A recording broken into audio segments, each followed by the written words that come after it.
Versículo 11 do Mateus 19 diz assim: Ele, porém, lhes disse: nem todos podem receber esta palavra, mas só aqueles a quem o Pai foi concedido. Qual palavra é essa? A palavra de que se a minha esposa me trair, eu tenho que ficar só. Ou se o meu marido me trair, eu tenho que ficar só. Por que Jesus está dizendo isso? Nem todos podem receber essa palavra. Porque dentro da alma, dentro do espírito do vencedor, existe uma certeza divina que proporciona a ele a optar em ficar só do que colocar em risco o seu reinado. A minha função aqui como mestre, como pastor e doutrinador da igreja, não é te apontar o seu pecado ou ficar medindo o seu casamento. Não é isso. É te alertar que existe uma possibilidade de você não reinar ou afetar o seu reino, caso você esteja separado ou esteja casado, resolva separar e casar de novo. O segundo casamento, ele não é lícito. Então, eu tenho que te alertar o seguinte: a escolha sempre é sua. Você decide que vai largar a esposa ou largar o marido, por qualquer que seja o motivo, que não existe motivo para separação. Licitamente, biblicamente, não existe motivo que libere você separar, a não ser por causa de fornicação, que é a traição antes do casamento. Se em algum caso o rapaz foi prometido para a esposa, para a noiva, e ela disse que ela era virgem, e ela não era virgem, né? E aí ela enganou o rapaz. Aí nesse caso ele descobriu, logo na noite de núpcias, ele descobriu que ela não era mais virgem. Entenda, ela tem que dizer para ele, tem que prometer para ele que ela é virgem. E ele, de contrapartida, tem que entender que isso para ele é importante. Eu, particularmente, quando eu casei com a minha esposa, eu já sabia que ela era mulher, que ela tinha filho, que ela foi casada, que ela era viúva. E eu não me importei. Então eu não podia usar esse direito de não, eu quero mulher virgem. Então você me enganou. Você já sabia que eu era mulher. Então não é o anular o casamento se a noiva traiu o noivo e ele descobriu que ela traiu ele. Não é isso que a Bíblia diz. A Bíblia diz se ela disse para ele que era virgem, né? Se ele tinha questão, fazia questão, para ele era fato decisivo ela ser virgem. A Bíblia dá o direito do homem adquirir uma mulher virgem. Dá o direito, ele abre mão se ele quiser, mas ele tem direito. Se para ele isso é importante, ele tem esse direito. Então, se ele descobrir que ela falou que era virgem, mas ela teve um relacionamento antes dele, não contou para ele, e ele descobriu na noite de núpcia, aí ele pode separar dela. Esse é o único motivo pelo qual a Bíblia deixa o casamento, a separação, o divórcio ser consentido. Mas depois de casado, consumado o casamento, se a esposa trair, ou se o marido trair, biblicamente, a Bíblia dá o direito de separar, mas não dá o direito de constituir um novo casamento. Qual é o risco, pastor? De colocar em risco o reinado. Você pode não reinar por esse motivo, ou você pode sofrer um dano acerca da sua posição no reino. Pode perguntar. Ô pastor, e se isso acontecer enquanto a pessoa ainda é ímpia? No caso, isso só pode acontecer de não reinar sendo da igreja, não é isso? Mas se não acontecer antes, a sua pergunta é boa, porque essa questão do casamento não é para a igreja. A questão do casamento é a união de duas pessoas, ímpio ou crente, tendo Deus como testemunho. Agora, a Bíblia diz, Ana, que Deus não leva em conta o tempo da ignorância. Então, por exemplo, você estava no mundo, não tinha conhecimento disso, e aí você agora está no segundo casamento. Você vai largar o marido por causa disso? Não vai largar. Agora, que você faça desse o seu último casamento. Entendeu o que eu quero dizer? O que a Bíblia condena é o caso separa. Tanto para a igreja, outro para gente ímpia. Na verdade, isso está acontecendo mais na igreja do que no mundo. Tem gente católica que não aceita o novo casamento. Entende que é um só. Mas tem gente que é da igreja que está casando, descasando. Então a pergunta dela é interessante. Pastor, eu estava no mundo, eu não sabia disso, e agora? Olha o que Paulo vai dizer. Está alguém sendo crente, o marido é ímpio, consente conviver com você? Não a deixe, não deixe. É o marido crente, a esposa é ímpia, e ela consente viver com você? Não deixe. Se separar, não casa. Então, por exemplo, Paulo, tudo que indica, Paulo ele era casado. Por que ele era casado? Porque a gente entende que ele era casado. Porque ele fazia parte do Sinédrio. E para fazer parte do Sinédrio, tem que ser casado. Então, Paulo ele era membro do Sinédrio. Então, o que aconteceu com Paulo? Paulo se converteu. E pelo que tudo indica, a esposa não se converteu. E aí o que aconteceu? Ela não concordou com ele se converter ao cristianismo. E ela deve ter ficado no judaísmo. O que Paulo teve que fazer? Se separar. Então ela não consentiu, ela não aceitou. Então ele separa, mas ele fica como? Sem casar. Então, no mundo, a pessoa errou. Casou, descasou. Vem para a igreja. Está casada. Vai largar? Não. Mas que daqui em diante você não toma mais a decisão de se separar. Se separar por algum motivo, que fique sem constituir um novo casamento. Por quê? Porque quando você fez essa união, Deus foi pessoa que fez testemunho. E Ele fez planos. Quando você dissolve o casamento por algum motivo, os planos de Deus permanecem. Por que a igreja ela não prega sobre isso? Porque se for pregar, vai atingir muita gente, porque o mundo já está no segundo casamento. Mas a gente, que é da igreja de responsabilidade nossa, ensinar, a gente tem que dar direito das pessoas que não erraram ainda, por exemplo, a Ana, tem o Lucas, a Tainá, né? A irmã do Mário, a minha filha, de acertarem. Por exemplo, as pessoas elas vão escolher um casamento, elas não escolhem pelos motivos bíblicos, elas escolhem pelos motivos carnais. Por exemplo,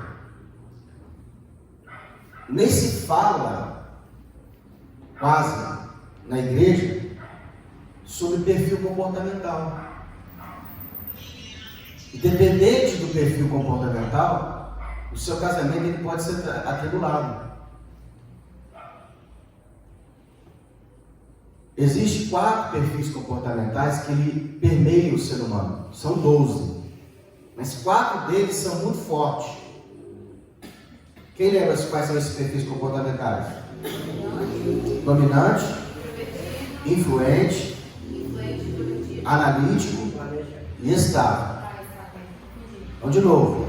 Dominante, influente, estável e analítico. Eu, por exemplo, o meu perfil dominante, perfil comportamental dominante, é extremamente analítico e estável. Extremamente analítico e estável. A minha esposa ela é influente e dominante. Então, olha, para minha filha isso é bom. Porque ela tem dentro do lar um ambiente que, onde ela tem um pai que é analítico e estável e uma mãe que é dominante e influente. A pessoa, por exemplo, que ela é dominante, o que motiva a fazer ela é rapidez, é desafio. Então, toda pessoa dominante, ela é muito de tomar decisão rápida. E isso é oposto do analítico, oposto do estável, porque para o estável, o que para ele é bom, o que para ele é agradável, é que seja seguro. E nem toda decisão rápida é segura. Então, por exemplo, a minha esposa, agora, depois de 20 anos de casamento, a gente consegue ter uma conversa mais agradável, porque ela entendeu que eu faço as coisas mais devagar. Porque eu prezo por segurança. Já viu aquela pessoa que quer construir alguma coisa, ela já chega lá no material de construção, manda bater o material, ela nem sabe que dinheiro pagar? Gente dominante. E a pessoa que é analítica? Peraí, será que o orçamento vai dar? E se não der, não vai dar? Não, peraí, vamos fazer os cálculos primeiro. Pessoa analítica a pessoa dominante, ela tem uma tendência de fazer rápido. A pessoa estável tem a tendência de fazer com segurança.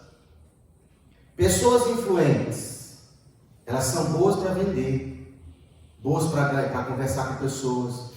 Uma pessoa influente, por exemplo, ela faz amizade com rapidez. Ela conversa com todo mundo, ela é agradável. Ela chega aqui, ela fala com um, fala com o outro. Ela tem essa facilidade de falar. Ela quer falar, ela quer fazer amizade. Ela é a pessoa, sabe? Aqui nós tínhamos uma pessoa influente. Ela passa aí, bom dia! Absoluto para todo mundo, não tem? Eita glória! Pessoas, ela fala bom dia, ela fala com você, ela te abraça, sabe? Ela chega, faz amizade.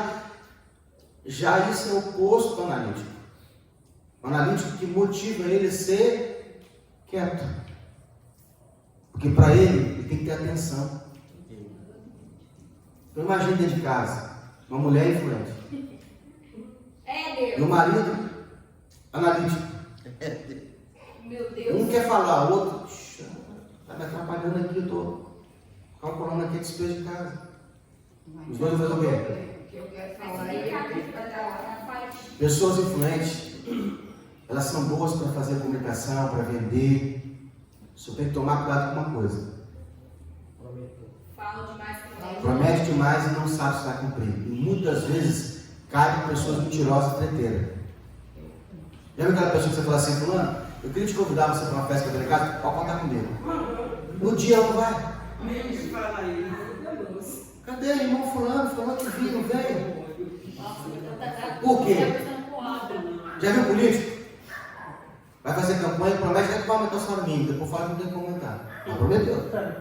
Promete demais e não pensa que tá falando. Então tem que tomar cuidado. Quem é influente tem que tomar cuidado. O que promete? Porque para ele é muito otimista. E a pessoa que é analítica, ele é realista. Pé no chão, vamos fazer um cálculo. Então esses perfis comportamentais estão em cada um de nós. E dentro do casamento você vai ter que conviver com pessoas assim. Às vezes você quer fazer uma festinha, você é uma pessoa muito influente, você quer fazer a festinha, porque não tem coisa mais gostosa para a pessoa que é influente festinha, né? Quer falar? Fala aí. Quando nada isso, essa parte aí do promete, aí já está fora de mim, porque se tem uma coisa que eu não gosto de prometer, é uma coisa que eu sei que eu não vou cumprir. Isso faz parte do perfil um pouquinho puxado para o estável. Gente estável, se não for seguro, não tiver certeza que vai pagar, não paga. Então, não sei se o senhor vai perceber, inclusive na hora das coisas aqui na igreja, eu fico sempre na minha, nunca levanto a mão, eu só digo assim, Deus proverá. Aí, ou seja, se naquele dia eu realmente tiver condição, ainda que eu não prometi, mas eu vou chegar e dizer a Bíblia, pastor. Então, eu costumo falar o seguinte, então, eu aprendi uma coisa, não conta com o ovo no cu da galinha. Tem gente que o ovo está dentro da galinha e já está fazendo omelete com o ovo. O marido falou que pegou o serviço, ele não pegou, ele só conversou com a pessoa de orçamento. A mulher tem que superar fazer compra, porque o marido já está trabalhando. Aí chega e fala assim, a pessoa não vai fazer o serviço não. Você não falou nada para mim, já fiz até a compra. É a falta de quê? De comunicação. Agora, em alguns casos, é bom ter uma pessoa que ela é pé no chão, mas é bom estar do lado de uma pessoa que ela é otimista, que ela é dominante, porque o dominante ele acelera o crescimento. Então, em alguns casos, é bom. Eu, por exemplo, eu gosto da minha esposa ser dominante, porque ela me puxa para acelerar. me puxa para fazer as coisas, me puxa para poder prosperar. Ela me puxa para isso. Eu preciso desse dom dela. Entendeu? Lembrando os maridos, que a Bíblia diz que as mulheres foram colocadas do nosso lado como opositoras. O que é a mulher ser opositora? Ela não é para. A mulher tira o nome da zona de conforto. O cara casou, ele já não vai mais ficar tranquilo, porque ela vai colocar ele na zona de conforto. Vai tirar da zona de conforto, vai colocar ele para prosperar. Da mesma forma pode ser um ou outro. Então, por que eu estou falando de casamento? Estou falando disso por causa de quê? Essas conversas tem que ter agora que é noivado, é agora que estou namorando, é agora que está conhecendo. Por quê? Porque depois que casa, a pessoa não pode mais separar. Ela vai ter que viver com essa pessoa que ela não concorda. E se os dois forem estáveis? É tipo 2 e 1 já era. Acabou. Tipo, todo dia. Entendeu? Então tem que conhecer os sentimentos, tem que fazer os testes, né? Tem que ter um equilíbrio, né? É bom, por exemplo, eu só passei a entender minha esposa quando eu conheci esses perfis comportamentais. E eu descobri que eu não faço devagar porque eu não quero fazer, porque eu tenho que ver segurança. Então muitas vezes eu crio a segurança na minha cabeça.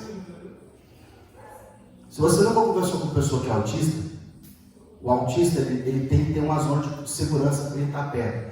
Se você invadir a zona de confiança dele, ele entra em crise. É verdade. Então, mentalmente, para ele se relacionar com você, tem que criar uma zona de segurança para ele, na mente dele. Então, isso também é conosco. Você tem que criar uma zona de conforto com você. Eu, por exemplo, na minha função hoje, naquilo que eu mexo, eu preciso ser uma pessoa dominante. Eu preciso ser uma pessoa que bate meta.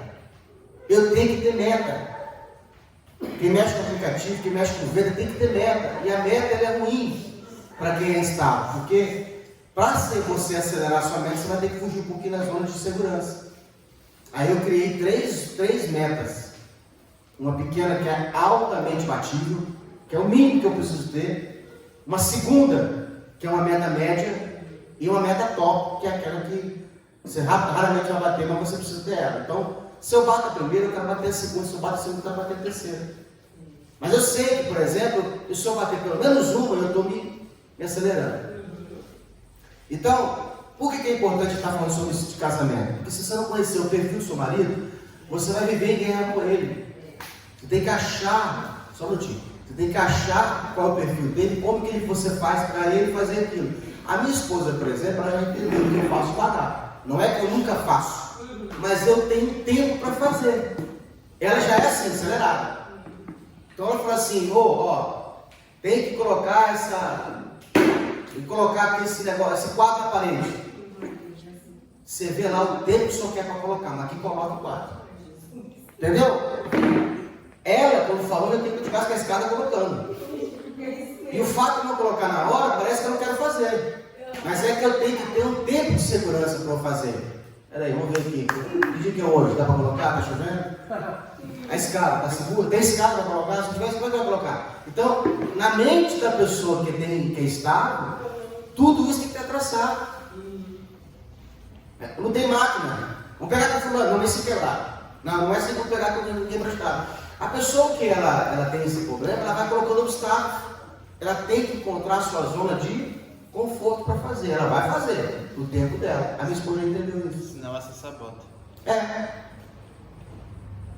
Então, eu tenho que respeitar ela, porque eu sei que fazer rápido com ela. Minha mãe é extremamente dominante. Ela pediu uma coisa agora, daqui 2 minutos está te cobrando. Como é que é? Vai fazer ou não vai? O sofá.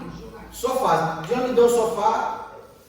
Eu estou pensando como que eu vou colocar o sofá dentro de casa. Eu tenho que tirar um primeiro. Eu tenho que abrir o buraco. Ela já foi lá e colocou o sofá na minha porta. Se vira, tá aí, ó. E é engraçado que ela ficou sem sofá quase 3 dias. E o dela não tinha nem chegado ainda, mas ela já tirou o dela lá. Porque na cabeça dela o cara vai chegar. E se chegar e se tiver outro sofá lá, não dá para entrar nela.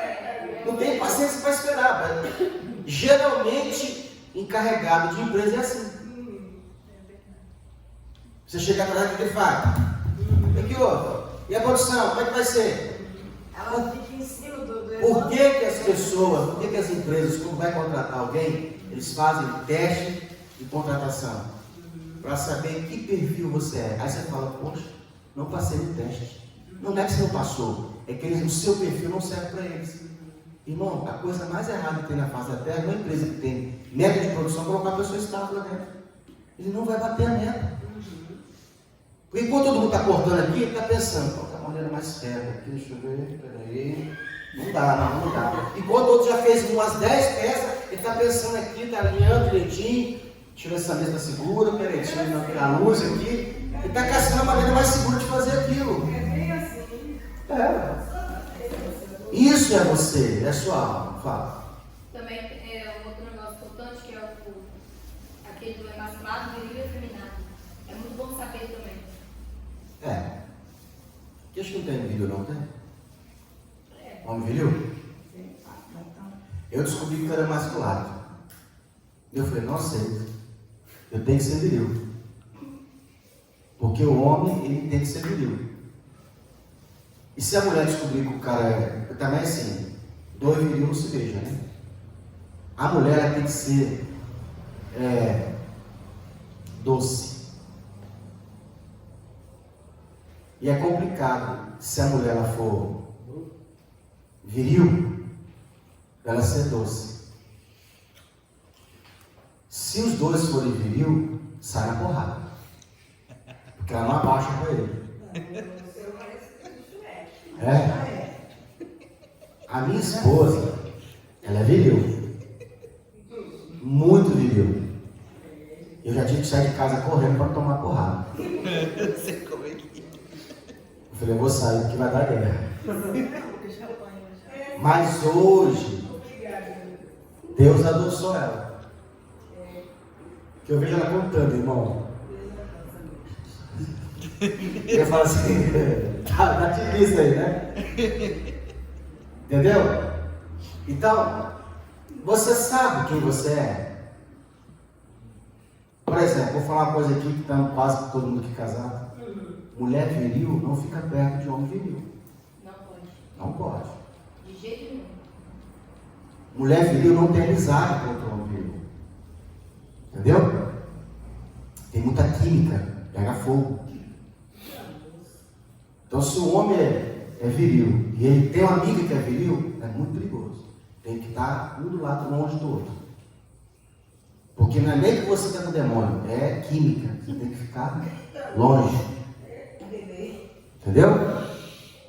Então, o ideal seja que o homem seja viril. Entendeu? E se ele não é, ele tem que aprender a ser. Pastor, como é que eu não sou em costume? Eu seja modelando.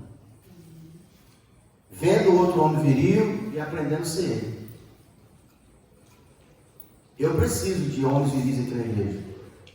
Estava ali falando com outros lá atrás.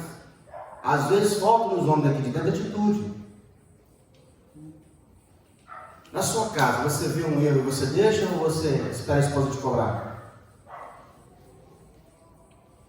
Aqui tem hora que faltam as coisas, irmãos, não vamos falar nada. Auxiliar para isso, para ver o que está faltando. Antever o que está faltando.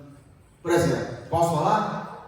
Ali, por exemplo, ali debaixo da marquise da igreja, tinha umas cerâmicas ali. Não tinha? Acho que caiu, no tempo caiu. Falta um homem viril ali para chegar ali, pastor, tem que colocar essa telha aqui, ó. Compra uma argamassa lá, pastor. Compra um pedaço da meu piso, um piso branco parecido. É a porta da igreja. Às vezes falta em vocês isso aí. Não precisa de eu mandar. Você pode ir com amor à igreja e ver isso aí. Entendeu? Então, ver o que está precisando fazer, ver o que a gente pode melhorar. Essas coisas você pode estar fazendo. Pastor, mas o que isso vai fazer na minha vida? Vai te treinar para as outras coisas.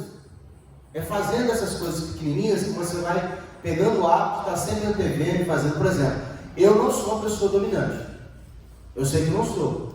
Mas eu fico treinando ser uma pessoa dominante. De que forma?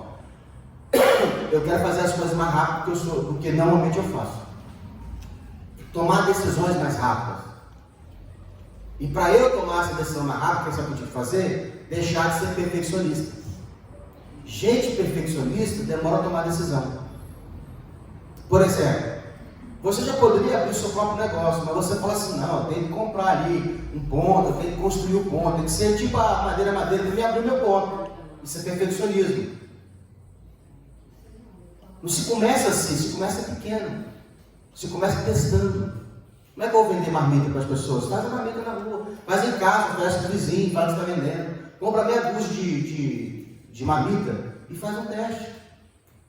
E aí você vai vendo se sai. À medida que você vai vendendo, você vai aperfeiçoando o seu negócio. Você não precisa fazer, né? Você não precisa montar um ponto tipo um shopping, uma loja, um shopping, para você ter o seu próprio negócio. Muitas vezes a pessoa monta e dá errado, ela fecha, volta para trás, porque não era aquilo que estava. Então, gente que você pode modelar uma pessoa dominante é isso aí. O que é ser dominante? Tomar decisões rápidas. É acelerar o seu processo para que você prospere. Eu, por exemplo, entendi que não adianta você ter 1000 tarefas no dia, isso não é produção. É você fazer um calendário de 5 tarefas que você consegue fazer. E você executar as 5 tarefas. Todos os dias você tem aquelas tarefas importantes que você pode fazer. Você fazendo isso, você vai ser uma pessoa extremamente produtiva. Tipo assim, você tem que cortar a grama, você tem que lavar vasilha, você tem que trocar a lâmpada de um lugar, você tem que pendurar um quadro. Aí você quer fazer tudo isso no dia e não dá para fazer. Aí você fala assim, não, hoje eu vou pendurar um quadro. Aí você fala, hoje você tem que dar 0 horas do dia até as 23 horas para você pendurar um quadro. Se você pendurou o quadro naquele dia, você foi produtivo. Amanhã eu vou cortar a grama. Naquele dia você vai cortar a grama. Você fazendo isso todos os dias, você vai se tornando uma pessoa produtiva. Se você ler 5 minutos de Bíblia todo dia, você já vai estar 90% acima das pessoas que normalmente não leem Bíblia. Porque 90% ou mais dos crentes não leem Bíblia. Então, se você ler pelo menos um capítulo, você já está à frente das pessoas. Mas que seja todos os dias. Eu lembro que foi feito um cálculo pela Adventista, que se você ler de 3 a 4 capítulos todo dia, você leva um ano. Se no dia 1º de janeiro você lê de 3 a 4 capítulos todo dia, no final de dezembro você termina de ler a Bíblia toda. Está vendo como é que né? São simples decisões que te fazem ser uma pessoa produtiva.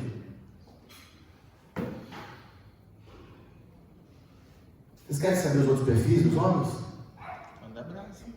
Explica o que é, porque você falou viril, mas você explicou o que é. Viril é o homem que come quilo de parede, é o cara bruto mesmo. O homem, irmão, ele tem que ser violento, bravo. Pastor, o homem tem que ser bravo e violento. E aprender a dominar a sua ira. Olha lá, irmão, pensando. Esse bravo aí, mas não. Não, presta atenção. Homem tem que ser bravo, violento, agressivo, mas que saiba conter a sua ira. Agora eu vou falar para você, efeminado. Posso falar efeminado? É aquele rapaz que foi criado junto com a mãe, filho único. Que a mãe fala assim, filho, fala, amor, estou aqui. É aquele cara que quando a mulher, ele casa com a mulher, e ela aparece pelada na frente dele, ele fala, é misericórdia. Tem medo de mulher. Tem isso aí, tá? E o viril tem atitude, mas espera a mulher mandar. Viril é o cara que cata a mulher pelo braço. Vamos embora resolver esse negócio. Viril. Homem viril. O homem tem que ser viril. Bravo. A mulher falou assim, ó. E viu lá a porta. Tá rangindo. O quê? Vou lá agora passar o ar nessa porta. Vai lá resolver. A lâmpada, peraí, pegar esse cara. Sabe o que eu falei para o Lucas lá em casa comigo? Eu mostrei alguns dos meus brinquedos. Todo mês eu me apresentei com os brinquedos. E mostrei uma das ferramentas que eu comprei. Eu fiquei doido. Virei para ele e falei assim: macho, homem, compra ferramenta. Ensinou, né? Dá licença? Macho, homem, compra ferramenta. Criança, compra videogame. Entendeu? Aí eu falei pra ele, eu videogame e tem ferramenta. Qual que é o brinquedo do macho, do homem? É uma furadeira, é uma enxada, uma foice, um facão, é uma chave de fenda, uma chave de roda, é uma maquita, é brincadeira do macho, do homem viril. E o menino? Ei, mãe, comprei um videogame novo. Agora eu vou ficar em casa. Comprei o rolo de linha. O grupo. Comprei o grupo agora, vou soltar raiva. Tá faltando a mulher, mãe. Entendeu? Eu comprei pra mim a furadeira, Aí, ó. A mulher viril, ó. a furadeira, a maquita, e eu uso tudo. Glória a Deus, eu tenho isso tudo. Quando a minha morava em casa, eu falei com ele, eu preciso de um tanque. Ele falou assim, sábado eu coloco pra vocês. Vou fazer na sexta-feira. Passou sábado, domingo. Na segunda-feira, quando a gente chegou, eu tinha instalado o tanque, fiz encanamento de água, de esgoto, tava todo lugar. Então, a minha esposa, a minha esposa estava vendo os vídeos que eu estou vendo, então ela está aprendendo. Ela sabe como que ela me desafia. Ela falou comigo assim, eu preciso colocar a câmera lá fora. Aí a gente tinha uma câmera dentro de casa para vigiar minha filha. E aí ela queria colocar a câmera lá de fora. Ela falou comigo umas 3 ou 4 vezes. Depois dos 4 meses, ela voltou a falar. E como eu sou um cara assim, muito, sabe, estável, gosto de pensar bem, planejar, não consegui fazer no tempo dela. Então ela pegou, trouxe o telefone e falou assim, esse rapaz falou que coloca a câmera. É só você fazer o buraco, colocar a câmera que ele vai instalar. Eu falei assim, como é que é? Eu vou subir em cima, vou fazer um furo, vou colocar a câmera, ele vem configurar. Dá 50 conto para ele, é ruim. Fui lá, configurei a câmera, arrumei a escada, fiz o furo, coloquei a câmera. Quer contar? Tô falando comigo. Aí, Não precisa ser assim. porque me atrapalha quando eu estou falando, né? Você quer contar o assunto, você Estou até te exaltando. Então, mas eu prefiro que não contribua junto com o que eu estiver falando, porque atrapalha, tira minha atenção. Aí, coloquei a escada, configurei, dei no celular dela e falei assim, pronto, vamos estar instalado. Não, 50 reais não pago não. Não pago 50 reais para o cara. Eu sei fazer, irmão. Se eu não conseguir, eu pago. Mas eu tenho que tentar. Cheguei até a perguntar o matemático, você tem aí? E eu quebrei a cabeça, para mim é desafio, irmão. Isso aí. Entendeu? Oi? Não, o cara, olha a cara de pau do cara. Eu cobro 50 reais, mas você tem que deixar ela pendurada, sul no lugar. Eu falei, o mais difícil eu vou fazer, filho. Aí eu configurar mais fácil. Então, o homem viril é esse cara aí, é o cara que tem a ferramenta, é o cara que... Irmão, pastor, eu não sei fazer. Mas você paga alguém para fazer? Você tem um recurso? É viril do mesmo jeito. Mas você não é obrigado a saber. Mas você é o cara que chega lá e resolve. É o famoso resolve o problema. Dá um jeito, ele arruma quem sabe. Irmão, você não sabe fazer, não arruma quem sabe. Você já resolveu o problema. Entendeu? Então, a mulher, ela pode ser viril, ela pode ser feminista, que é a mulher doce. Eu, na minha visão, mulher tem que ser feminista, tem que ser doce. Né? E tem a mulher também masculada. Aquela mulher macho, brava, Guerreirão. voltada pro... A cunhada do Brasil. Velho? Aquela cunhada que é bruto. Baixo macio. Alguns casos você encontra homens afeminados e eles não gostam de ser. Tem como eles modelar o homem viril.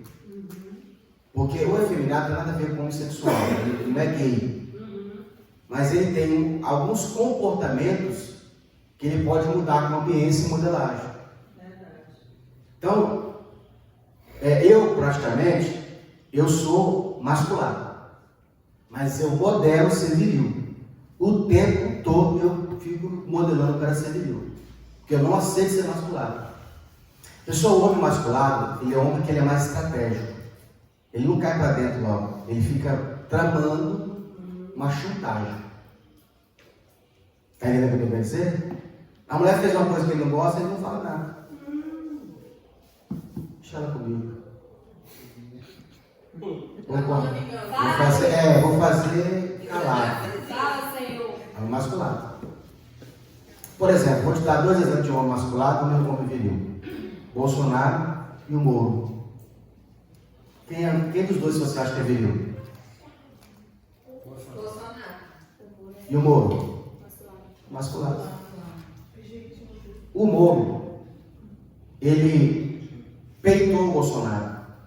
Homem viril não aceita ser ameaçado. Vocês, mulheres, se tiver um viril, não adianta chantagear e ameaçar um viril, ele cai para dentro. Ele não aceita. É dele, o sangue dele. Se você fez chantagem, ameaçou ele, ele cai para dentro. O Moro, quando ele peitou o Bolsonaro reagiu, cortou ele. Nem pensou nas consequências, cortou ele. O que o Moro fez? Criou uma história, chantageando, criando um cenário para parecer que ele era bom. Mas ele não peitou o Bolsonaro, ele fez o quê? Uma trama por trás. Chantagem. Para denegrir a imagem do Bolsonaro.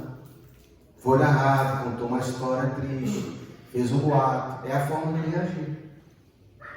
Pode perceber o Moro não é um cara de peitar. Até o jeito dele falar é meio devagar. Ele é uma pessoa boa, ele não é uma pessoa ruim não. Mas é o perfil comportamental dele. Vamos falar de Bíblia. Porque é o Lucas, versículo 12, que assim nasceram do ventre de mãe. Nós já falamos isso aqui semana passada, estou dando uma pincelada. E é o Lucas que foram castrados pelos homens. Então, eunuco é aquela pessoa que não tem apetite sexual, nasceram do ventre de mãe desde nascença. Então, tem pessoas que nasceram sem desejo sexual. Normal. Não tem nada de errado, simplesmente não tem desejo sexual. Há eunucos que foram castrados pelos homens. É o caso do camarada que tomava conta do harém das mulheres dos reis. Tipo, Salomão tinha 1000 mulheres. Quem tomava conta dessas mulheres? Eram os eunucos. Eram homens que foram castrados para poderem, não deflorar a mulher do rei. Mateus falando, pastor. E há eunucos que se castraram a si mesmos por causa do reino dos céus. Ou seja, Jesus está dizendo que existem pessoas que entenderam a importância do reino dos céus e a si mesmo impuseram não ter relação sexual porque não podiam construir o seu casamento.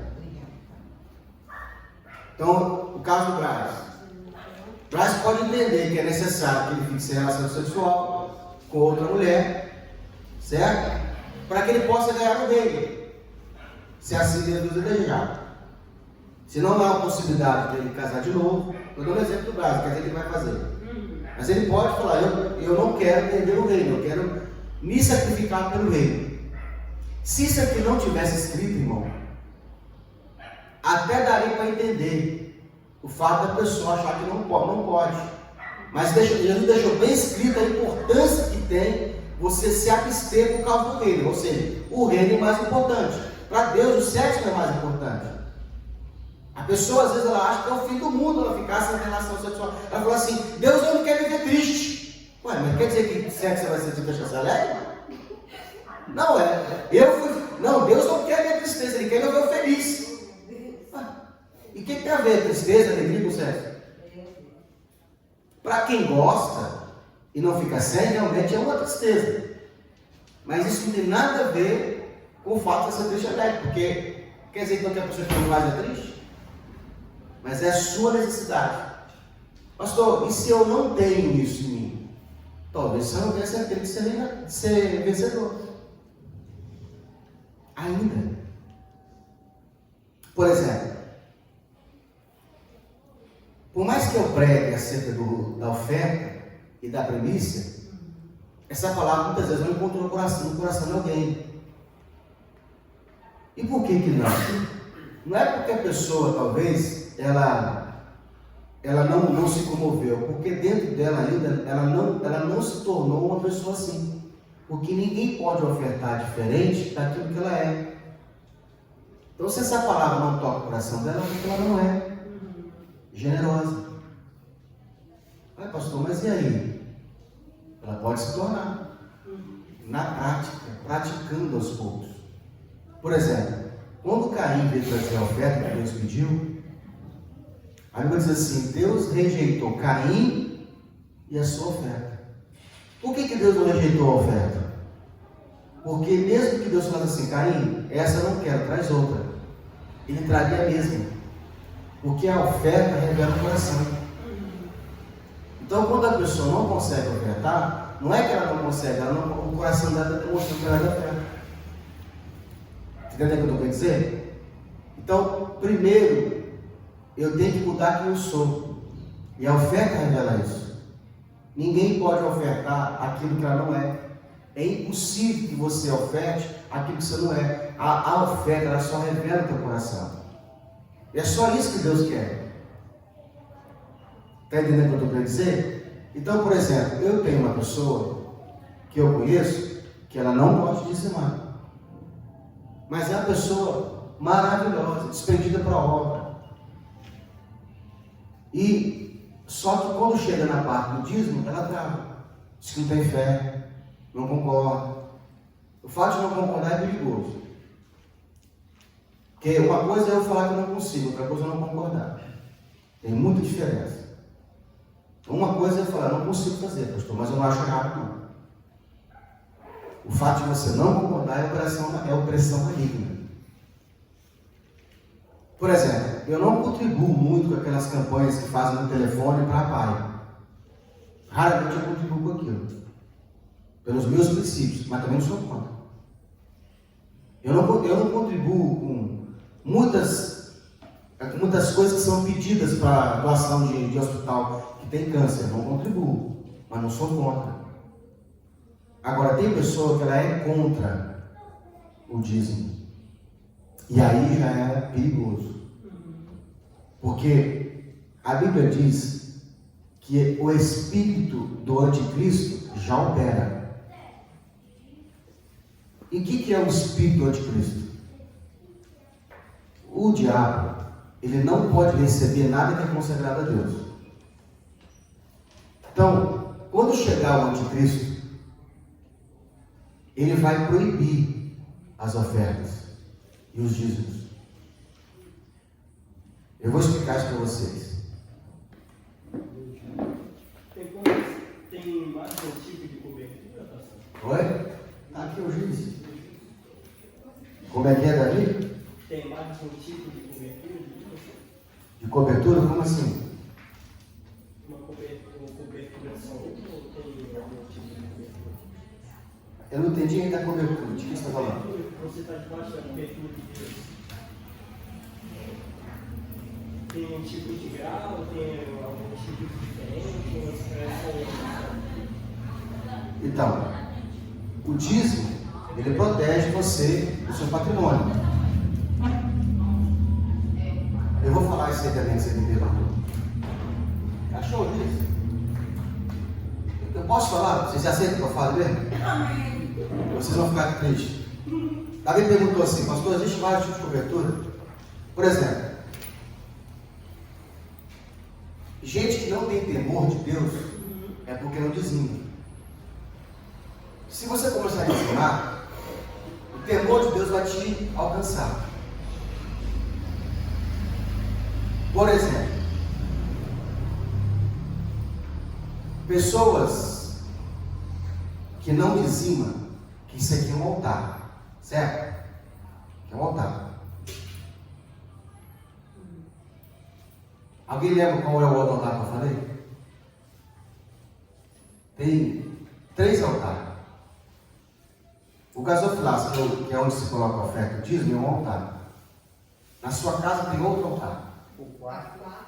A cama e a sua mesa. Mesa de jantar. Você chama qualquer pessoa para a sua mesa? Se você chama, toma cuidado. Você não abre a sua porta para sentar na mesa com você qualquer pessoa. Tem que ter nível de intimidade. intimidade. Na sua cama, qualquer um deita? Lá é o maior nível de... Então vamos lá. Estão entendendo o que eu quero dizer? Se eu não consigo ser fiel a esse altar, presta atenção, vocês varões, as irmãs é menos, mas mais varões. Se eu não consigo ser fiel aqui, em algum nível eu vou ser infiel à minha esposa. Então o meu pastor, por exemplo, ele fez um estudo. E ele fez uma... Porque o meu pastor hoje ele dá aula, ele também é pastor de igreja, mas antes ele é só pastor de pastor. E lá na reunião de pastores, se trata de traição de pastor. Pastor que cai, que trai a esposa. E aí meu pastor perguntou assim: você dizima? Você dizima? Você dizima? E 90% ou mais dos pastores não dizimam. Agora você tem que perguntar por quê, pastor? Por quê, pastor? Ele não pergunta por quê, pastor, que a gente dizima. Por causa do erro de interpretação bíblica. Que é assim, ó. Davi falou de cobertura, né, Gabriel?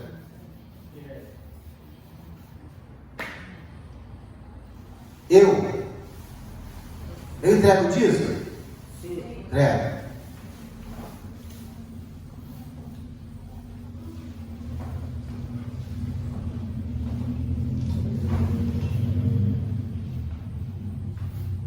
O meu dízimo não vai nessa igreja. Há algum tempo ele veio. Por algum tempo eu dizimei aqui para a igreja sobreviver. Porque senão a igreja fechava a porta.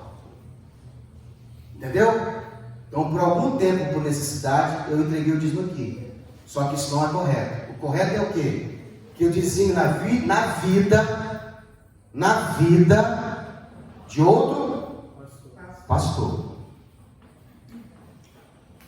Porque o dízimo, ele é uma maldição se ficar na sua casa. O que eu mais vou tentar te entender e explicar isso aí é o seguinte: imagine que um bandido jogou 1 quilo de cocaína na sua casa. Você acordou no quintal e encontrou o quê? 1 quilo de cocaína. Fechado. Do Paraguai. O Paraguai que é boa? Argentina. Certo, é boa? Aí você faz o que com aquele quilo de cocaína? O moto fica cheio para guardar. Você faria isso? O que você faria? Se eu não estivesse na igreja, eu vendia. Você vendia? Pacotinhos ali? Ganhar dinheiro. Mas vem cá, estou fazendo sério agora. O que você faria? Eu ligaria para a polícia, na verdade, e denunciaria que foi jogado. Se eu fosse usuário, tirava tudo. Não, estou falando você crente. Agora, você é crente agora, aconteceu hoje. O que você faria com isso? Jogava no vaso. Entregaria para a polícia. Tá bom, vou mudar. Jogou uma arma na sua porta. Estava até quente ainda. Você faz o que com essa arma? Vai para a polícia. Hã? Levou. Eu nem pegaria ele para dar digital. Liga para a polícia e pega e entrega. Eu entendo que cada um de vocês que está respondendo teria a mesma atitude. Se livraria o mais rápido possível disso. Você não guardaria na sua casa. Com certeza não. Por que você não guarda? Porque conscientemente você fala o quê? Isso vai me trazer problema. Entendeu? Até a droga mesmo. Sim, se você encontrar uma quantidade de droga, você vai fazer o quê? Eu vou me livrar disso o mais rápido possível, isso vai me trazer um problema. Até que o jogo pode me Mulher na polícia, perguntar quem foi. Agora, todos vocês têm essa intenção. Agora, eu não consigo entender, e talvez até por falta de não compreender a Bíblia. Vocês ficam com o dízimo, que é pior. Porque ele traz o dízimo na mão do sacerdote, é a sua bênção. Na sua mão, ele chama-se devorador. Ô Breno, deixa só eu falar. Eu sei, mas no que você fala, você fala. Eu tenho o coração dos irmãos para acertar, está atrapalhando. Só um minutinho para mim, só segura aí. Tá bom? Até o glória a Deus você segura para mim.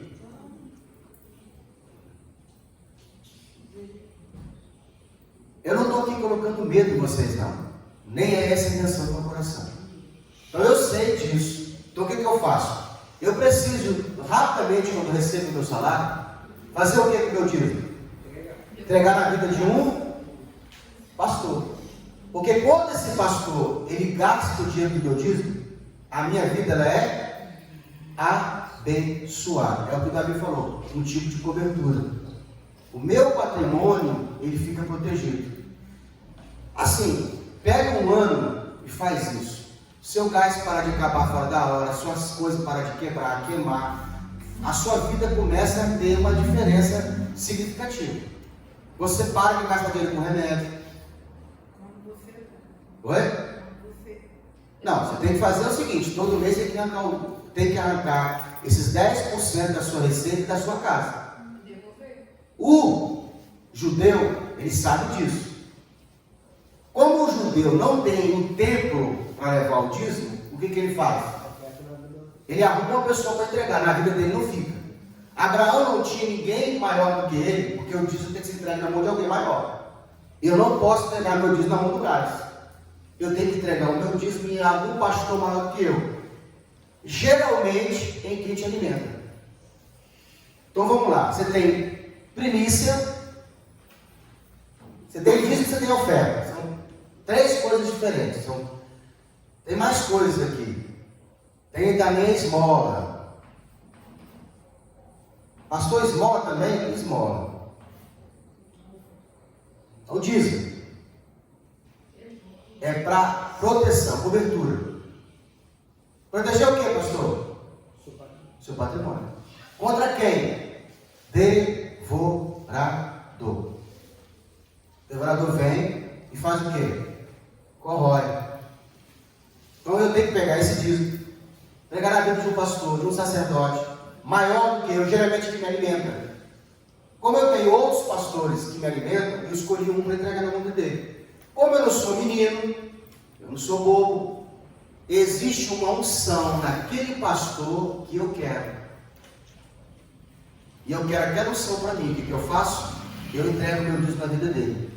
Aí tem um outro pastor que tem uma outra unção. Aí eu entrego minha primícia na vida dele. Aí tem um outro pastor que tem uma outra unção. Aí eu oferto na vida dele. Agora eu fazendo isso, o que eu estou fazendo? Estou atraindo níveis de cobertura para a minha vida. Vocês estão sendo abençoados por todos eles. Tudo aquilo que eu estou colhendo, estou ganhando em mim, está caindo sobre vocês. Quando você oferta na minha vida, quando você dizima na minha vida, quando você dizima, primicia na minha vida, o que está acontecendo? Por cascata, está caindo na vida de vocês. Então, o que eu estava falando sobre os pastores? Por que eles não dizimam? Porque eles entendem que quando chegar no nível de pastor, eles não precisam mais dizimar, porque ele vai dizimar onde? Na igreja dele, está errado. Ele deveria dizimar em outro pastor maior do que ele, para que a igreja dele tenha cobertura. Então, normalmente, os pastores que são, porque, por exemplo, amanhã o Braz vai ser pastor. Aí o Braz pode continuar dizimando em mim. Por quê? Porque eu sou maior do que ele. Aqui tem alguém maior do que eu aqui? Tem, igreja? Hã? Não, estou falando espiritualmente, irmão. Mas Deus não pega dízimo. Deus deu o dízimo na mão de homens. Você tem que entender isso. Porque normalmente vocês foram ensinados que o dízimo é para a igreja. Deixa eu te fazer uma pergunta. Essa parede aqui ora para você? Ora? Não. A carteira ora para você? Não. Então o dízimo é para a minha vida. É em mim que você dizima, não é na igreja. Quem que Abraão dizimou? Que a primeira vez que se vê falando sobre o dízimo na Bíblia foi Abraão. Em quem foi que Abraão entregou o dízimo? Na mão de Melquisedeque. Melquisedeque era quem? Era qual igreja? A Assembleia de Deus? Foi na vida de Melquisedeque. E aí, a unção de Melquisedeque passa para Abraão, sacerdócio. Então, olha o que a Bíblia diz: trazei todos os dízimos e ofertas à casa, para que haja. Quem come? É parede ou é o homem? Homem. Parede não come. Então é a primeira doutrina que você tem que entender, que você dizima na vida de homens, não em paredes. Na igreja você faz oferta. Lembra que nós fizemos uma oferta para a cadeira? Aquele ali é uma oferta alçada. Nós alçamos uma oferta para a cadeira. Aquele ali se dizimou. Aquilo se chama de oferta memorial. Quem deu a oferta da cadeira, deu uma oferta memorial. Eu vou te falar a importância dela. Toda vez que o Espírito Santo descer aqui, e ele vê a cadeira, ele lembra de você. Aonde você estiver, você pode ter ido embora daqui. O Espírito Santo veio para receber o culto. Ele olha a cadeira, foi o Lucas que deu, foi o Davi que deu, foi a Giovana que deu, foi a Aninha que deu, foi o Marcelo. Ele lembra, a memória, puxar da memória da sua vida. Então é uma oferta memorial, a oferta da cadeira. Então o dízimo, eu entrego o dízimo para que haja na minha casa proteção. Eu te desafio você, por mais que você esteja endividado, passe a dizimar depois de um ano você me conta. Se não funcionar, você não está indo pegar. Eu duvido se a sua vida vai ser a mesma. Segundo, primícia. Eu já expliquei, não já? Então, deixa eu voltar aqui para a parte do dízimo. Depois eu falo de primícia. Eu fiquei com uma dúvida. Que nem o senhor é pastor. Você tem irmãos, tem uma cobertura sobre você. Pastor. Agora eles são mais quatro diferentes ou são todas? Não, eu posso fazer isso aqui na vida de um só. Eu posso dizimar na vida do mesmo pastor, primiciar na vida do mesmo pastor, na vida do mesmo pastor, só esmola que eu não posso. Sim, mas estou falando, tipo, a gente fica como membro. Tem uma cobertura sobre a gente que é através dessas quatro aí. Não, de mim. Sim, mas aí a cobertura que está sobre você é diferente da que está sobre a gente, um exemplo assim. Aí a cobertura de um Não, eu tô. de Não é isso não que eu estou querendo dizer. Não. Em relação ao dízimo e a primícia, estão cobertos do mesmo jeito. Agora, se eu não tivesse coberto, vocês continuariam cobertos, porque vocês estão cumprindo a palavra de Deus. Eu não. Você prosperaria e eu não. Porque a minha cobertura não depende, a de você não depende da minha. Porque vocês estão cumprindo a palavra de Deus na minha vida. Eu que estaria errado. Aí eu vou explicar agora para os pastores. Por que os pastores estavam traindo as esposas? Porque eles não estavam dizimando. E aí perderam o temor. Porque como eles estavam sendo negligentes ao altar de Deus, o Espírito vem e faz com que eles sejam o quê? Infiéis. Eles estavam sendo infiéis a Deus. Então o Espírito vem e edifica a vida deles. 90% dos pastores que confessaram os pecados de estarem traindo suas esposas não entregaram dízimo. Uma coisa tem a ver com outra. Em algum nível o cara é infiel. Porque começou sendo infiel ao altar de Deus. Pastor, me explica o nosso temor. Aonde tem dinheiro, irmãos? Rápido aqui agora para a gente pegar. Você precisa de dinheiro agora, você precisa aí de 100 reais agora. Onde você vai rapidamente pega esse dinheiro? No banco. E por que você não pega esse carro aqui, mete o carro na parede, vai lá no banco, no caixa eletrônico e pega o dinheiro? É mais difícil, né? Oi? Tá, mas por que você não faz? Hã? Medo de quê? Medo de ser preso? Não tem medo da polícia? Todo mundo concorda com o Moraes? A cobertura também. Não, eu quero saber o seguinte, irmãos. Por que você que quer dinheiro, quer 100 reais, não vai lá no banco e pega o dinheiro? Mas pelo quê? Por causa do medo de ser preso, polícia. Todo mundo concorda com ele? Eu concordo com ele? Quem não concorda? Tem outra visão? Você não concorda? Mas por que você acha errado? Tem medo da consequência? É isso, talvez? Porque é errado mesmo. Mesmo que não fosse preso, você não pegaria? Não, eu acho que não, pastor, porque tem dono. Tem dono? É, O dízimo também tem. ladrão. O dízimo também tem. Então. E por que a gente não faz com o homem, ele faz com Deus? Porque a gente tem as coisas do homem e não tem as coisas de Deus. Está vendo como é que não tem temor? Irmão, isso é sutil, está dentro de você, você não percebe. Aí sabe quando que esse temor vai vir? Quando começar a faltar as coisas, quando começar a piorar, quando começar o devorador comer, aí você vai ficar com medo daquilo acontecer, você vai fazer o quê? Tentar fechar a brecha. Mas não é esse que Deus quer. Deus quer te abençoar tanto que você não tenha falta disso. Mas vem a base, o motivo pelo qual você não entrega é porque você não tem. Se você começar a entregar, você vai começar a sentir temor de Deus. E aí, não é só a parte financeira, a parte espiritual, a parte sexual, a parte matrimonial, tudo é abençoado. Então, por que tem pastores que estão traindo as esposas? Meu pastor fez estudo, fez uma pesquisa, perguntou para eles todos, por que não entregam o dízimo? E aí acaba caindo na cilada do diabo. Então, a oferta. Pastor, por que eu faço oferta? Atos de honestidade. A gente fez uma oferta da cadeira, foi voto memorial.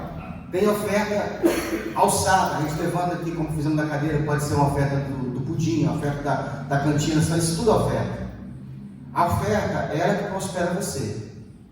Você não vai ficar rico entregando dinheiro. Quem te ensinou isso aí, você não é errado. O dízimo vai proteger o seu patrimônio.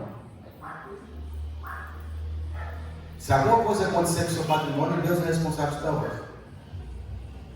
Geralmente Deus não permite. E se permitir, devolve. Pastor, mas eu não quero só proteger o nada que eu não tenho. Se eu tenho nada, então como é que eu vou proteger o nada que eu não tenho? Se eu tenho uma bicicleta velha, se você dizimar, eu não vai perder ela. Mas eu não quero ficar na bicicleta, eu quero crescer, eu quero ter um carro. Qual é o próximo passo? Oi? Primícia.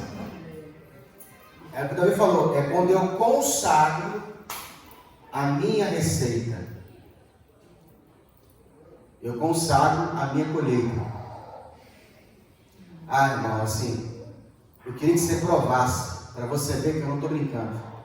Porque antes de eu estar aqui pregando, eu tive que provar. E o que Deus fez comigo em 4 anos, eu levaria mais de 10 anos para conquistar, e olha que eu não conquistaria. Aí vem a esmola, que também é porta de prosperidade. Qual a diferença entre esmola e oferta? Quem sabe? É quando você abençoa uma pessoa, alguma coisa, alguma igreja, sem...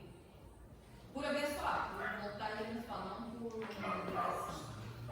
Esmola é a pessoa que está bem abaixo do Ou uma cesta básica, levar mãos, está precisando.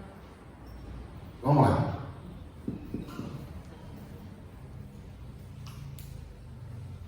Deixa eu ver um exemplo de uma pessoa aqui.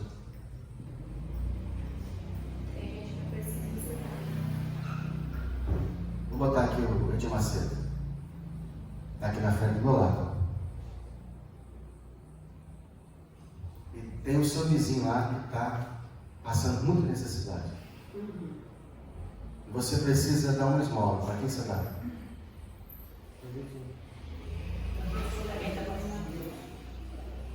Uma falou que para servir a Deus. Então, vamos lá. Qual a diferença desse nome? Vou explicar agora. Não é. Vou explicar agora.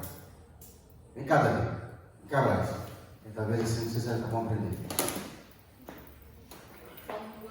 O Braz vai ser de Macedo. Davi, você é o rapaz da Cracolândia. Mas já se converteu. O Davi está desempregado. Está sem gás em casa. Certo? Está precisando da cesta básica. O Edir Macedo, você conhece ele, é dono da Record, multimilionário. Você pagou todas as suas contas, inclusive trocou de carro. E você tem agora 10 mil reais na sua mão, livre. Está ali, tranquilo, não vai te fazer falta nenhuma. Em quem você entrega essa oferta? Bom, o senhor... Você vai dar só a sua opinião, cada um vai dar a sua opinião, pode falar, deixa a Dai falar. Porque o senhor já explicou isso aqui. Então fala, só fala, não fala mais, não ensina, só fala a sua parte. Na verdade, é na vida do Do Edir Macedo. Sua oferta, os 10 mil reais é para o Edir Macedo. Tá bom. A irmã vai entender. Davi. A sua oferta vai para o Davi. Por que você está dando a oferta para o Davi? Ele é o que você falou? Vamos lá. Davi está precisando, ele está desempregado. está com 3 crianças em casa para manter, não tem nada para comer, a luz está cortada, está falando assim, tá básica. Ele é mais necessitado. Mais necessitado. Então tá bom, já deu sua opinião. Quer falar, irmão? Quem a senhora deu 10 mil reais? É uma oferta, tá? Você está com 10 mil reais, você quer dar uma oferta.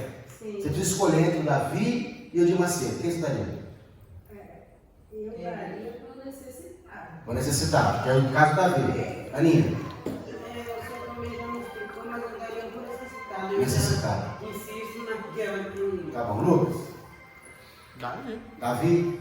Giovana? Eu só mais daria pro Davi. Davi. Todo mundo que daria pro Davi?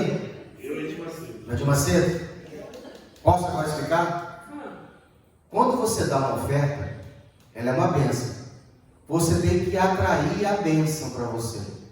Certo? Então, a oferta, que é uma bênção, você tem que dar quem é abençoado. Qual dos dois está mais abençoado? É de Macedo. Entenda, a oferta você tira da pessoa para a sua vida. Se você pegar a oferta e dar na mão do mendigo, você atraiu o que está no mendigo para você. Não você. Calma, relaxa. Vai explicar. Eu quero, pastor, dar os 10 mil reais para o Davi. Não é oferta, é esmola. A esmola é justiça. Exatamente. Também é uma chave de prosperidade. Mas, por exemplo, você nunca dá uma oferta na igreja porque a igreja está necessitada.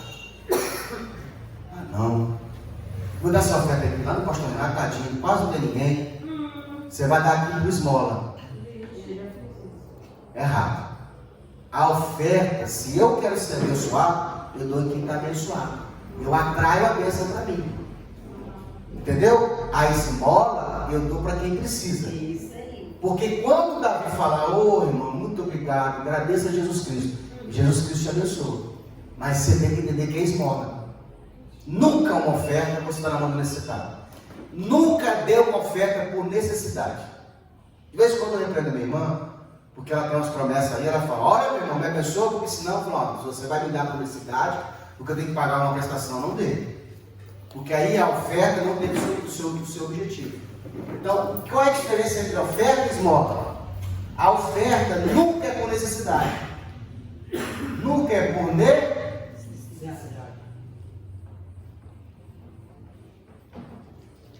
Quando você entrega a oferta para Deus, é porque Deus necessita? Não. É porque Ele tem que te dar, que você oferta na vida de Deus. Exatamente. A esmola, você está na vida do necessitado. Geralmente, esmola é porque você está acima. E a oferta, você está debaixo. Quando eu oferto, eu estou ficando debaixo de quem é abençoado. A esmola é porque eu estou dando de misericórdia. Estou acima da pessoa. Essas posições. Pastor, mas qual a diferença? Se você não entender, não funciona. Então, eu, antes de entender, eu concordei com todos, antes. Mas depois que o senhor explicou, aí sim eu mudei a opinião. Entendeu? Então, por exemplo, possa ser que Davi esteja desempregado, porque Deus está pesando a mão dele, está cobrando dele, está castigando ele. Aí você vai dar uma oferta. Aí aquele castigo vem sobre a sua vida. Você pode dar uma esmola. E a esmola é para o quê? Socorrer, justiça. Ó, que Deus faça justiça na sua vida. Todas as vezes que eu vou dar uma esmola na rua, eu peço a pessoa para agradecer Jesus Cristo. Eu glorifico Jesus Cristo. Porque não é eu que estou dando, é Jesus Cristo. Entendeu? Mas a oferta é eu que estou dando. Então, eu quando eu oferto aqui dos pastores, bom, os pastores que eu oferto são multimilionários. Preciso do meu dinheiro. Mas eu preciso da bênção que está sobre ele. E tiro ela por uma oferta. Entendeu? Quem entendeu agora? Então a diferença entre oferta, dízimo e primícia. Então o dízimo é o quê? É um sinal de generosidade. Pastor, eu não tenho fé para entregar o dízimo. Começa com a oferta. Que Deus vai colocando no seu coração o quê? A generosidade. Não espera, irmão, ter. Porque você não vai ter. O dia que você tiver, é resto. E aí o resto você não precisa dar para Deus. Deus não precisa de resto. Deus precisa de primícia, ser o primeiro no seu lugar. Eu sei que é difícil, no começo é muito difícil tirar, realmente exige uma certa entendimento de fé. Só pensa o seguinte, vai ter resultado na minha vida. Já vi gente com fé ao contrário. Ele tirou o dia do dízimo, é R$100. O gás acaba. Ele fala, não, eu tenho fé em Deus, que eu vou comprar esse gás e Deus vai me dar outro pro dízimo. Ele tem fé ao contrário, ele tem que ter fé, senão eu vou entregar o dízimo e Deus vai me abençoar com o gás. Ele tem fé que ele vai gastar o dia do dízimo e Deus vai dar outro para dar o dízimo. Outra coisa, tem gente que ele falha no dente dele. Tipo assim, o cartão de dízimo, porque a gente tem mais cartão, mas o cartão do mês está aqui, não tem? Aí esse mês ele não deu, o mês que vem ele pula. Nossa, se você não deu esse mês agora, divide, pega o dízimo e paga ele, tem que devolver. Não, tem gente que falhou aquele mês, no outro mês ele pula, tipo assim, ele vai pulando, não tem? Quem entendeu o que eu estou falando? É igual a boca de velho. Isso, que é esse caçado. Tipo assim, se ele tivesse o cartão aqui, janeiro, fevereiro, março, abril, maio, tipo assim, fevereiro ele falhou. Aí em março ele vai entregar. Aí o que ele tem que fazer? Não, eu devendo no mês de fevereiro ainda. Eu vou dar um pouco no mês de fevereiro, dou um pouco de março, depois eu vou um pouco mais, eu vou dar um pouquinho a mais até eu quitar aquela dívida ali. Como se fosse uma parcela normalmente.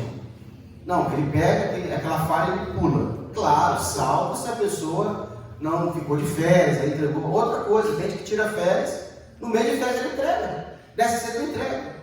Tem que entregar. Irmão, faz o seguinte, passou na sua mão, faz o cálculo e entrega. Assim, Oi. Nesse negócio que o senhor está falando aí, vamos supor que a pessoa, a vida toda é crente, mas aí fica uns 2, 3 anos, acontece uma situação, porque esses anos aí sem dar o dízimo. Tá lascado, irmão. Quando voltar para pagar tudo, que for pagar isso. Então, eu não vou falar isso para você, sabe por causa de quê? Porque eu entendo que você já colheu, nesses anos que você ficou sem entregar, uma certa sequela. Faz o seguinte, estipula no seu coração uma oferta voluntária. Não tem quando a gente trabalha o ímpio, e aí você faltou um dia, você paga hora extra? Faça hora extra para Deus. Tipo assim, o seu dízimo, vamos supor que seja R$120. Dá 140, dá 130, seja generoso, dê um pouquinho a mais. E fala assim, Senhor, que essa oferta, ela possa cobrir aqueles anos que eu não entreguei. Amém. Né? Porque o Senhor fala assim, irmão, ó, tá aqui, você ficou 5 anos fora, dá R$7.000, arruma 7.000 e entrega na igreja. Eu estaria sendo o quê? Mercenário, preocupado com o seu dinheiro. Eu não quero isso de você. Então, o que eu quero? Mais importante é você voltar para Jesus. Eu não preciso do seu dinheiro, definitivamente. Agora, a oferta, a Bíblia diz que ela é maior do que o compromisso. Então, quando você for ofertar, seja generoso. Entendeu? Eu vou contribuir um pouquinho mais, eu vou dar um pouquinho mais de oferta, porque eu entendo que Deus está me abençoando. Então, seja generoso. A generosidade, ela cobra a obrigação do dízimo. Agora, você imagina, você ficou sem dizimar? Esses anos todos você ficou sem dizimar. Você deve ter passado um bom perrengue. Entendeu? Acontece também não veio sobre a sua vida. Agora, se você reconhece que você foi, mesmo que estando fora, você foi protegido, o que você faz? Seja generoso.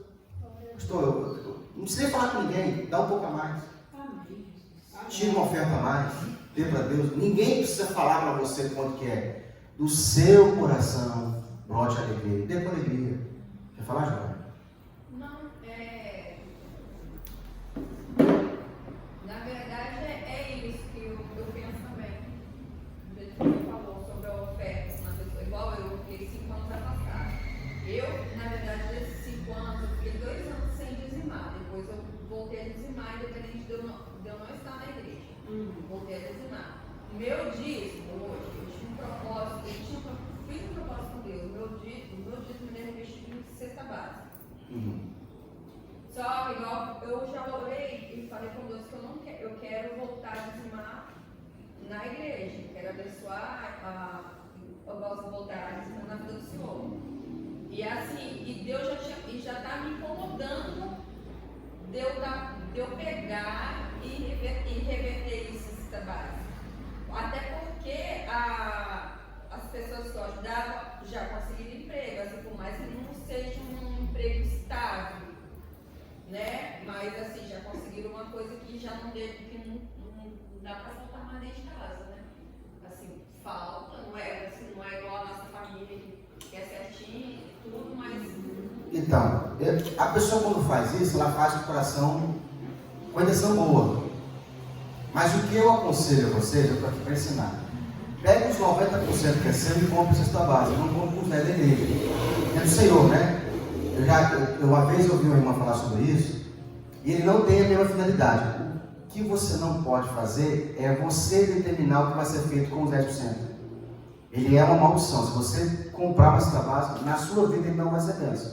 Para quem recebeu cesta básica, com certeza é uma bênção. Né?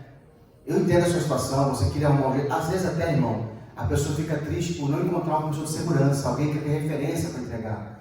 Ela fala assim, não, ela tem dúvida, às vezes, de encontrar um pastor que ela possa confiar, alguém que esteja alimentando ela. Eu entendo. Mas tinha uma irmã que ela falava assim, não, eu não quero pegar o dia de entregar no meu pastor, eu quero pegar e comprar alguma coisa para alguém. Você pode fazer isso? Pode, com os seus 90. Com o que é da igreja, que é do Senhor, que Deus estipulou para a igreja, não pode. Pastor, eu posso fazer? Ninguém vai te impedir de fazer.